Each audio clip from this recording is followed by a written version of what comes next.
Hello everybody, and welcome to Ian the Tech Bear. I'm your host, Ian Bennett, and today I'm going to talk about something that people sort of know, but they don't realize about their everyday lives, especially those of us who happen to have cars, drive cars, rent cars. Cars today are essentially supercomputers on wheels. All right, maybe not supercomputers. Well, maybe they are, especially in the case of this one here, but they're rolling computers. So what do I mean by that? So what I've got here is my 2020 BMW X5, and I've got here a 2024 Tesla Model Y that Scott and I just purchased. And this video came out of reading a number of the various forums and user groups about people owning and purchasing their Tesla, whatever models, and the number of questions I've seen about saying, oh, there's a defect in the cruise control system. I'm not talking about full self-drive or anything like that. I'm just talking about basic, well, okay, maybe not so basic, but talking about auto steer and traffic aware cruise control. This one person was sort of going on and on about how they needed to take their car in for servicing, and the service team was kind of like, there's nothing we can do.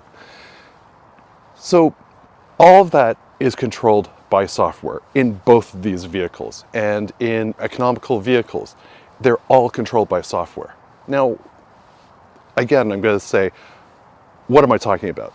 So let's talk about my X5 for a minute. So the X5, the actual engine itself is controlled by a computer, the ECU, or the engine control unit. So what that computer does is it manages things like the throttle. When I press on that gas pedal and I'm in sport mode, it controls the throttle and the speed at which the car is going to go and how fast, etc., how quick it gets to 100 kilometers per hour. If I put it in eco mode, it's going to adjust the throttle again, sort of make it so that it slowly goes up to speed. And cars today need that. They have such advanced components in them, and timing is so important that they need a computer to manage the engine and things like that. Things such as your conditional based service. So for example, when I need an oil change, it's not necessarily on a specific schedule, 15,000 kilometers for this vehicle. It's based on how I've driven, how hard I've pushed the vehicle, etc. So there you go. Things like cruise control are now controlled not just by computers, but also, in many respects, AI.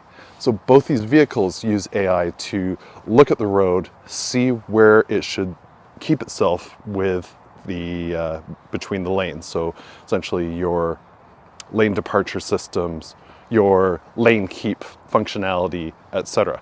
And then also using radars, or in the case of the Tesla here, cameras to keep the distance of the vehicle. All that is handled by a computer. In fact, the Tesla itself has, if I recall correctly, it's a custom processor made by Tesla with NVIDIA that uses the cameras all around the system. This particular model is based on Tesla Vision. It doesn't have any radars, as I understand it. So using the camera system to see where it should be on the road, how far it should keep away from cars, and other functionalities such as the full service or full self-driving that this vehicle has. The X5 here has, to a certain degree, autonomous driving, and in stop and go traffic on major highways or motorways, it will actually self-drive. I can keep my hands off the wheel below 60 kilometers an hour, and it will actually follow the roads. It'll use sort of latch onto cars that are in front of you to help keep it in lane, plus also using the lane markers. So it's a really cool system, and I'm actually going to demonstrate that in a future video. This one here, the Tesla, very similar systems. This car is capable of traffic-aware cruise control, which is sort of very similar to your basic cruise control, keeping distance from car based on number of seconds rather than car lengths. And then it also has auto steer, which allows us to sort of follow the curves in the road. So very similar systems in both these vehicles. Tesla kind of kicks it up a little bit more with some of the functionality they have with their goal of full self-driving. This car actually has full self-driving. It's on this vehicle for 3 months, so I'm going to make some videos about that as well. What else is controlled by computers in these vehicles? Well, things such as, I mean, both of these have a cellular modem in them. So they're both LTE based, so they can actually connect up to BMW and Tesla and actually provide status details about the car. So for example, if I have a service issue with my Tesla, they're able to actually go into the car, pull a report, and see what is the Tesla actually reporting. Same with the BMW. It will actually call home and say, hey, you're due for an oil change, or you need this particular service. And I'll receive emails about what it needs, and then I can also then contact the service center and or the dealership and take it in, and they have all the details. Also, in the case of the BMW here, the actual key has details about how the car is performing. They can put the key on an NFC reader and actually pull up a report on what the statuses of this vehicle. It's actually really cool. They've had that for a number of years now, and it's very convenient. The displays in both vehicles, again, full computer. So things such as the heating system or the HVAC system, all that is computer controlled. You see digital displays for the specific temperatures, for the fans and all that stuff.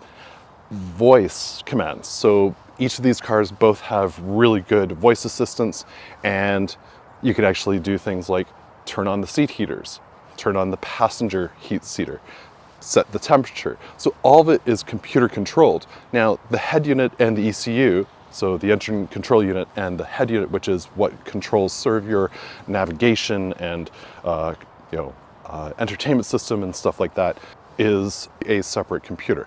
However, both of these cars also have software upgrades over the air, typically initiated through the app, or this car will actually connect to Wi-Fi, and it will download software updates that affect the engine, the head unit, in this case the electric motors, and the way both vehicles perform.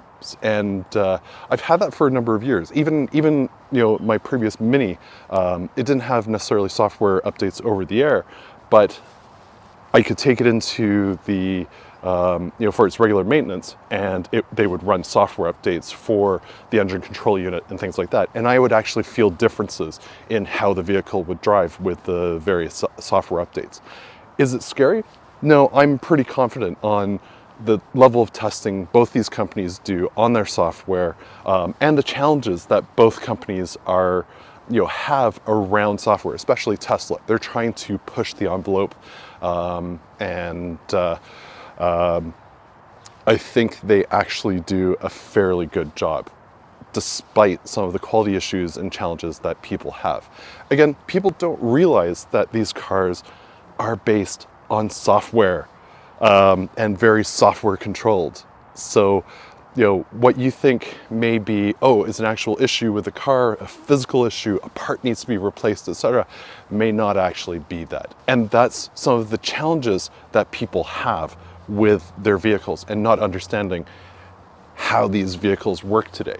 Way back in the 80s, you could actually, do your own maintenance. And it's kind of funny, Tesla actually encourages your own maintenance on their vehicles to save money, etc. However, I digress.